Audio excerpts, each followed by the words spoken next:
Hello and welcome to the Apex Motorsport. As you can see, this isn't the usual setting of our videos, but we thought we'd shake it up a bit and try a different style. Today I'm joined with Richard. Hello. Who's the founder of the ApexMotorsport.com. Today we're going to discuss some of the news that's happened over the past few days in Formula 1 and some of the new regulations released by the FIA for the upcoming seasons. But first, let's talk about the Dutch Grand Prix. It's been cancelled. What are we going to do? Yeah, it's disappointing. It was meant to be the first Grand Prix since 1985, which was won by Niki Lauda in a McLaren. I have a quote here from Jan Lammers, who is a former Formula 1 driver and the current Dutch Grand Prix sporting director. It says, we were completely ready for this first race, and we still are. We and Formula 1 have investigated the potential to hold a rescheduled race this year without spectators, but we like to celebrate this moment, the return of Formula 1 in Zandvoort, together with our racing fans in the Netherlands. We ask everyone to be patient. I had to look forward to it for 35 years, so I can wait another year. Yeah, it is quite disappointing because even just a fan of watching Formula 1, I was really looking forward to having this race on the calendar for this season. But the bankings of turn 3 and turn 14, I think, were just going to be amazing. Obviously, there was comparisons to the 2005 US Grand Prix, only 6 cars run, but I don't think that was going to happen with these Pirelli tyres. But well, as we know, track, that was a different problem. That was just due to the track surface being with the wee ridges in between.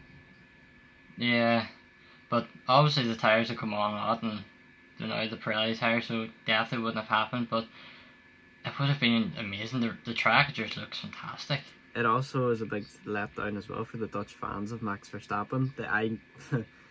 If you were watching the Red Bull's YouTube channel, you would have seen them doing the wee test runs around it, and you just see the fans there, and they were ready. They were wanting to watch a race here, but it happens.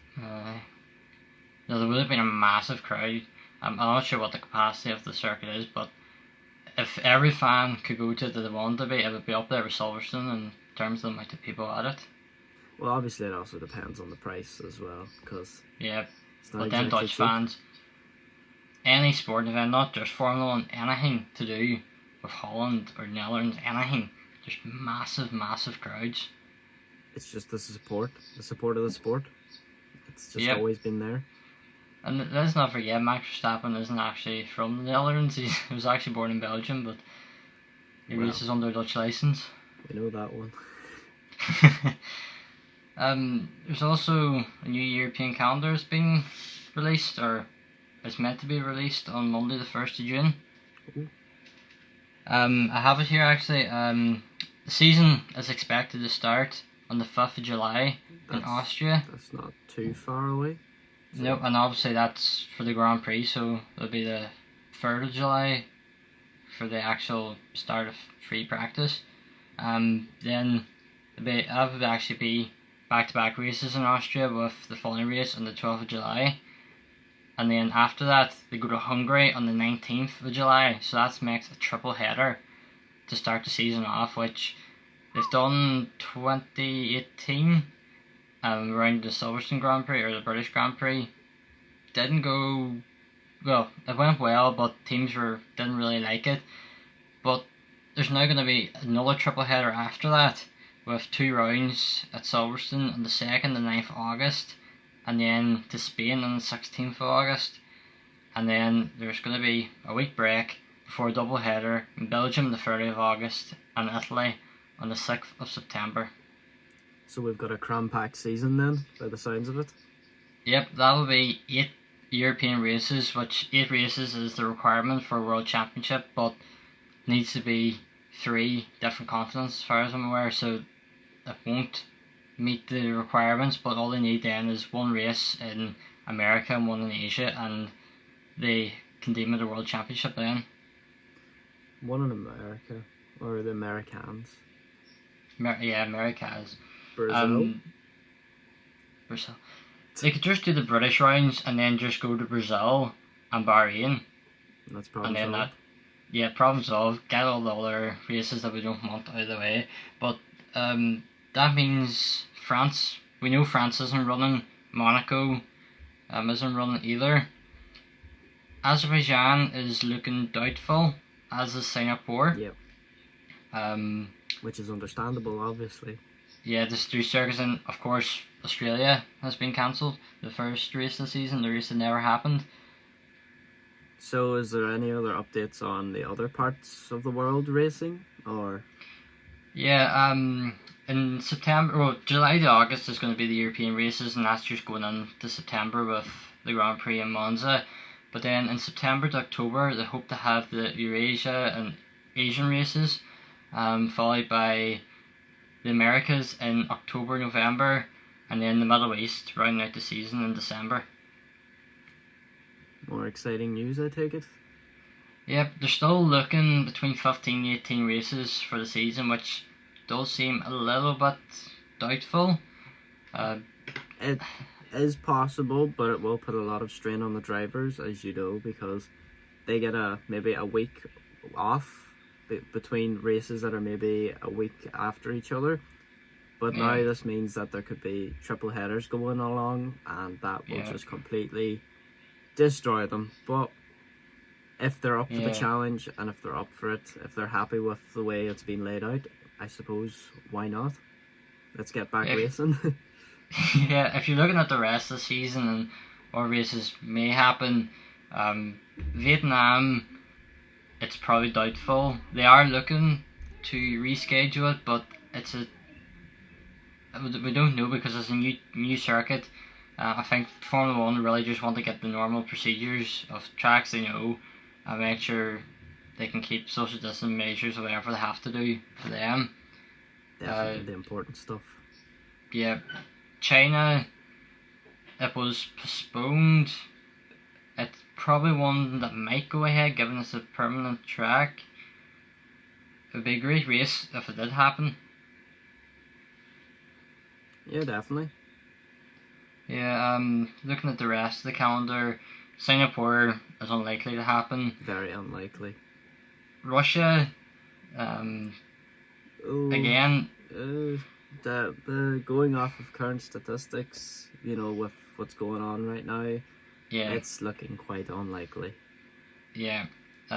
Japan, again, is one that it really depends on what the situation is in these countries come October, November, December, whenever they're meant to happen. Oh yeah.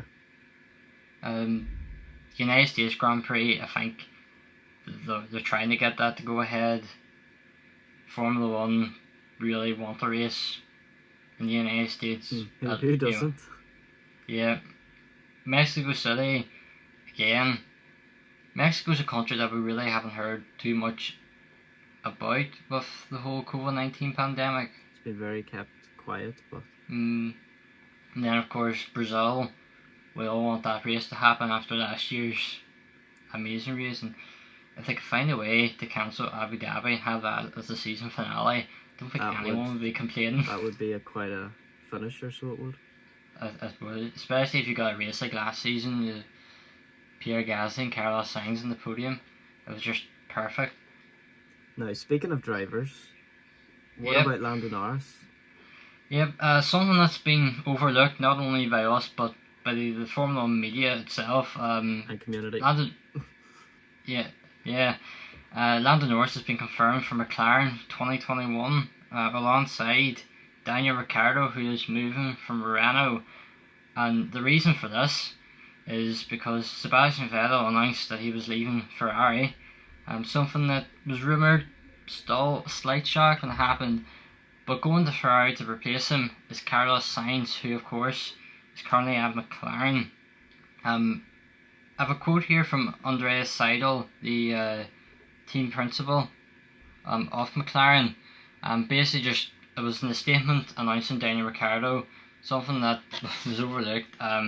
Says, with Daniel and Lando as teammates, I believe we have two racers who will continue to excite our fans and help the team grow. And I think he's hit the nail on the head there. It's going to be a great lineup. Oh, definitely. I can totally agree with that. Yeah, two drivers that are fan favourites. Obviously, Lando Norris, Carlos Sainz, get on great. We can tell that by the press conferences. Yeah, but no, I think with McLaren moving to Mercedes engines from next season, it's a step forward for them, and we just want to see McLaren back up near the front end of the grid. I suppose that can be a big contributing factor as to why Ricardo may have thought, McLaren, they have a good chance next year. They improved better than, let's say, Renault with Renault engines, so they performed better than the Works team, which just shows that they can put in the research and development to really make a good car. Yeah, and obviously we just heard there over the past few days, Renault, the rumour to potentially leave Formula 1, but they've confirmed that they are staying. They've cut £1.8 billion or something out of the company, restructured it. Formula 1 was looking like it was going, but they're staying here for the long term as far as we know. It's not the only bit of news that's come out over the past few days. Williams Racing have lost their title partnership or sponsorship with Rocket before they even started a race with them. It's a shame. One of the nicest liveries on the grid this season won't be there. There's rumours that they will have to change it. But not only are Williams losing their title sponsorship, they're also selling the team for the first time in their history. That's going to be a big one. Being set up by Mr. Williams himself back in the 60s. It's going to be a big shocker to see. Hopefully someone can come into the team with deep pockets and keep the Williams name on the grid, but help the team get out of this financial struggle. They announced £13 million of loss, which for a team like Williams, although they said that they have enough to go racing in 2020, there's no guarantees they'll be here from 2021 and beyond. Because you have to think about the amount of staff and the research development that's put in the off season, as well as obviously paying your drivers to do the races. There's a lot that goes into a Formula 1 car and the team that a lot of people don't realise. Yeah, and obviously with the new financial regulations coming in place, we'll get on to in a little bit, that will help the team. I actually wrote an article for the Apex Motorsport.com about Williams, and I think the headline just tells the story itself. Williams Racing in trouble as they announce end of title sponsorship, 30 million loss, and look to sell the historic team. They're at the bottom of the grid. No one wants to see them there. Yeah. Everyone wants to see them on the grid. It's just, I've actually got a quote here from the team confirming the potential sale. It says, as part of this new strategic direction, the Williams Grand Prix Holdings Board is undertaking a review of all the various strategic options available to the company. Options being considered include, but are not limited to, raising new capital for the business, a divestment of a minority stake in the Williams Grand Prix Holdings, or divestment of a majority stake in Williams Grand Prix Holdings, including a potential sale of the whole company. Whilst no decisions have been made regarding the optimal outcome yet, to facilitate discussions with interested parties, the company announces the commencement of a formal sale process. It's not looking good at all for Williams. That doesn't sound good. No. And one thing that we're not aware of yet is what engines Williams will be using for next season. That's because true. In Formula 1 you only allowed 3 teams to use engine, and obviously they use Mercedes engines, which Mercedes use themselves along with Racing Point this season and Williams. But next season McLaren are getting Mercedes engines, and Racing Point are turning into Aston Martin, or they might not be. We'll come on to that in a little bit again, but looks like they're going to be using Mercedes engines as well. So that's going to be the 3 teams, which leaves Williams. Who do they have? Renault or Honda? Which doesn't seem to be the best strategy. Well, there's also Ferrari. Mm-hmm. Well, Ferrari have themselves Haas and Alfa Romeo, so they can't be used unless for Williams. It does leave themselves quite stuck. Yeah, obviously Williams, Renault, I think that's the Senna heydays, but obviously times have changed from them. Mercedes are now this Formula 1 powerhouse. Maybe they try something different and see what happens with those Honda engines. Red Bull seen some good results. Maybe, yeah. So maybe implementing that over change. But then how will that be with Toto? Because as you know, Toto owns a big share in Williams Racing, so... Yeah, he does. You know, it's hard And to not know. only could he hold a share in Williams, Mercedes, but also Aston Martin, which he has got. He had a 5% share, which is dropped below, I think it's 1.0% now, but there's some reports coming out that he and Lawrence Stroll are looking to buy out Mercedes, because Toto Wolff's contract is expiring at the end of the season, and well, there's been rumours that Stroll wants into Mercedes and he's gone into Aston Martin as a way to finance that. That's a big point, and that's a scary thing to think happen. To think that the big Mercedes Works team could be under threat. Yeah, one thing that has been reported is that Aston Martin, who are meant to come into the sport replacing Racing Point from 2021, will actually replace Mercedes, which he said would be major. Mercedes would then just be an engine supplier. But when was the last time a team that has won all these back-to-back world championships have been so far ahead of everyone else just completely fall off the grid?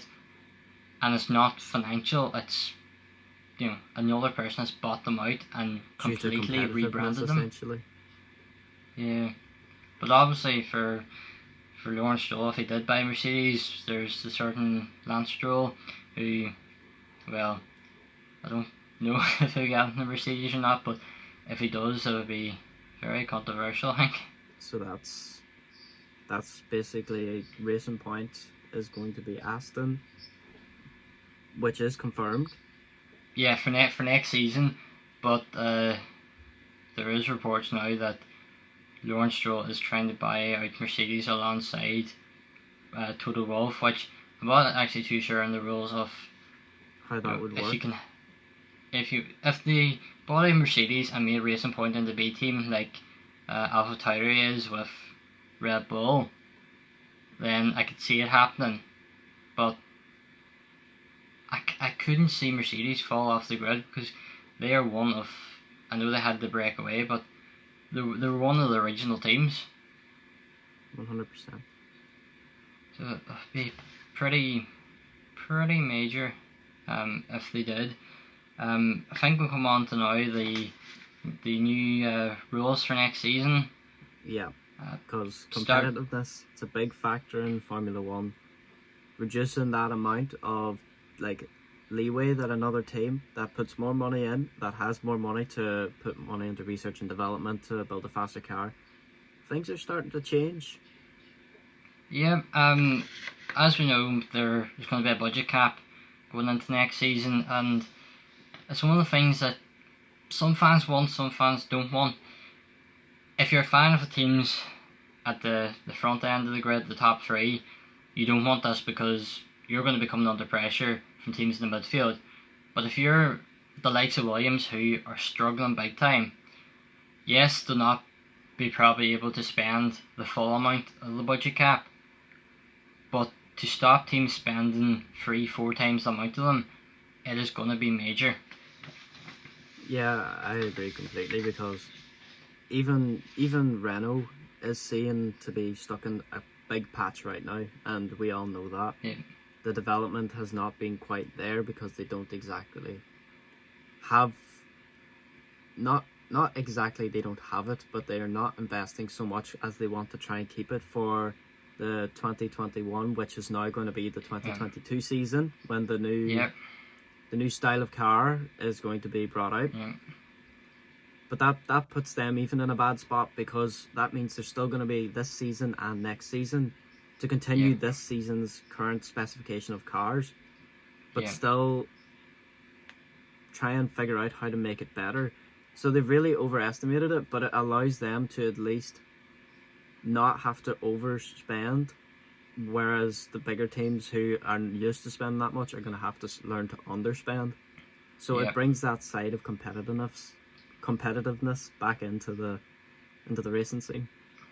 Yeah, and obviously, the likes of Ferrari, they spend a lot more than what the budget cap will be, and they're really looking at a potential switch or some of their team going to IndyCar, which would be brilliant to see a Ferrari team in IndyCar. But it just shows you, what this budget cap will do. How if Ferrari are having to take some of their team over to America just to keep them employed, it's pretty major, that. Aside from the financial side, obviously we've got aero testing. It's going to be changing. Yep, and it's quite interesting that it really depends on how you do this season. Just to go quickly back to the budget cap itself, it was originally meant to be $175 million. It has been reduced to $145 million for 2021, which will then go down to $140 million in 2022, and then down to $135 million in 2023. And according to Formula One, this sliding scale is to allow teams the necessary time to restructure their operations, such as Ferrari getting their team personnel over to IndyCar. Just to round out about the budget cap, we've got a quote here from Andrew Green, who's the technical director of Racing Point, and it says, "They're definitely going to allow us to be able to compete with what used to be the big teams, because they can't be big teams anymore." And that quote also links to the aero test and sliding scale, and I think, Ryan, you're going to let us know what that is. Oh yeah, well, for the first time in F1, there's going to be a sliding scale and aerodynamic development. So for 2021, the first place team will be limited to 90% of permitted total of work on aerodynamic, where the likes of a 10th place team will get 110%. Those limits will obviously change again for 2022 and further on, but it's just good to see that these are steps going to be taken to reduce and increase competitiveness.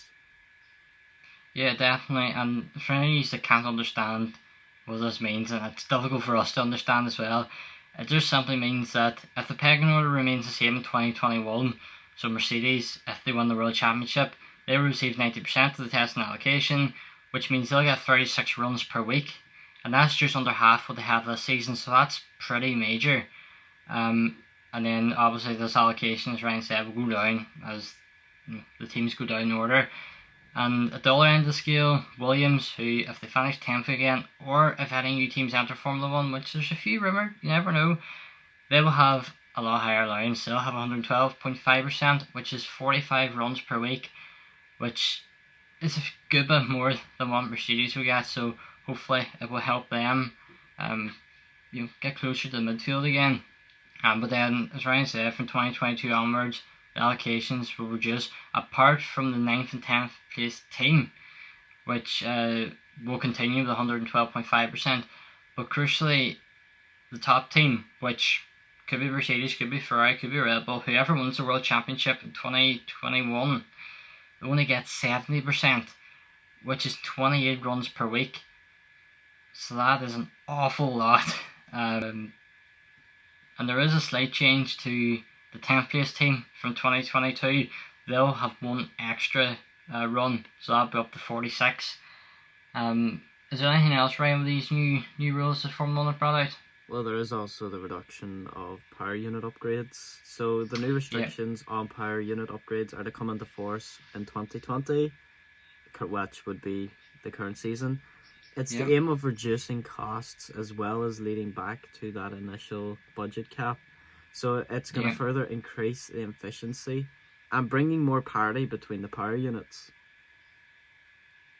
So, and not only is there going to be a restriction on the amount of upgrades of power units, there's also going to be a number of components from the current season's cars that will be transferred over to next season's cars. And these include the chassis and gearbox, and it also includes, or it doesn't include the front wing, the rear wing, the suspension and the diffuser. So yes, the cars will remain very much the same, but also allow teams to be a bit more creative, and if they can get aerodynamic work change and get a better front wing or rear wing, it could shake up the grid a little bit when teams are restricting what they can do. And the tyres from 2020 will also be carried over to 2021, and that's because teams will have to make a change to the floor.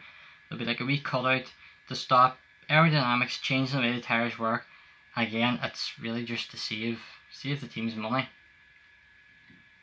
And another point the Formula 1 have made is that there's going to be provisions in place for open and closed events in 2020.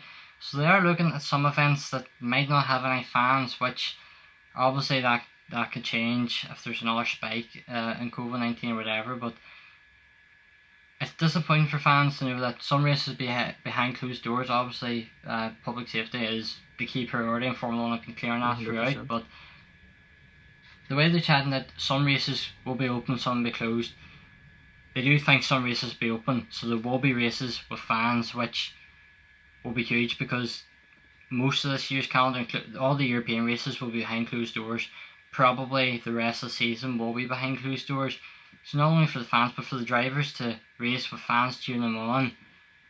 2021 is, despite there not going to be the regulation changes that we all were looking forward to, it's still going to be a good year for Formula 1.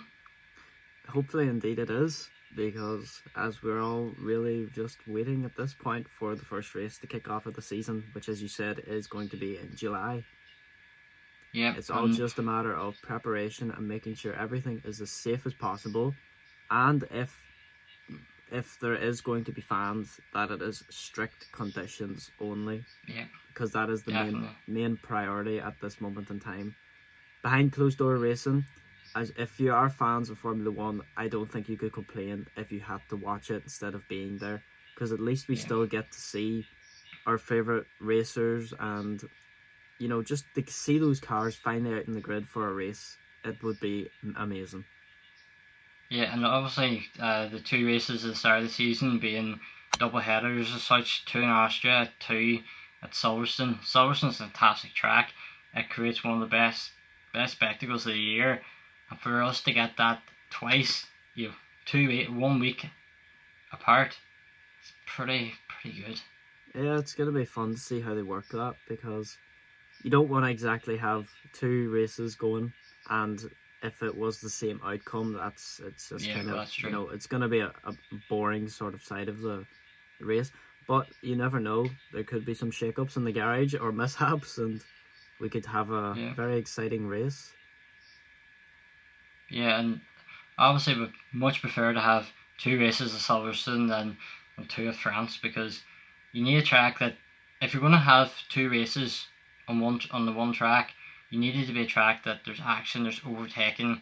At Silverstone definitely provides that, but obviously with the UK quarantine period coming into play, it does disrupt plans a little bit. We still don't know officially what's happening. We will hear on Monday, whenever the calendar, which is expected to be released then, comes out. Don't expect there to be too many changes apart from the British Grand Prix. Potentially everything gets moved back a further week to allow the teams that 2-week quarantine period. But obviously, with the other races being cancelled and the season going longer, if they can get the 8 races in of the 3 continents, I think Formula 1 fans will be happy enough for that to be the season. And anything on top of that is just a bonus. Yeah, completely agree. So I think that's all we've got to talk about today. Yep. It was quite an interesting one. Definitely was. I'm sure if this does well, we might do another one maybe. Hopefully, yeah. So all I can say is thank you all for watching and taking the time to watch this podcast. If you have watched the whole way through, massive thanks, because as you know, we're not exactly a big channel. No. But if you did happen to enjoy today's very different video, make sure you drop a like down below. And also, to see more motorsport news and content on this channel, don't forget to subscribe and turn that bell notification on. And of course, if you want to read some of the videos we have changed into articles, which I'm writing, you can go over to www.theapexmotorsport.com. And also, if you happen to like the hats that we have on, the Apex Motorsport hats, we actually have a merchandising store. Not specifically to do with our brand, but more so just a generic motorsport feeling of merchandise. Yeah. So make sure you head over to the Apex Motorsport store.com. Also, don't forget to follow us on all social medias. They'll be on screen now and also down below in the description. So, thank you all again for watching. If you would like to see another video, why don't you click on the videos that are on screen now?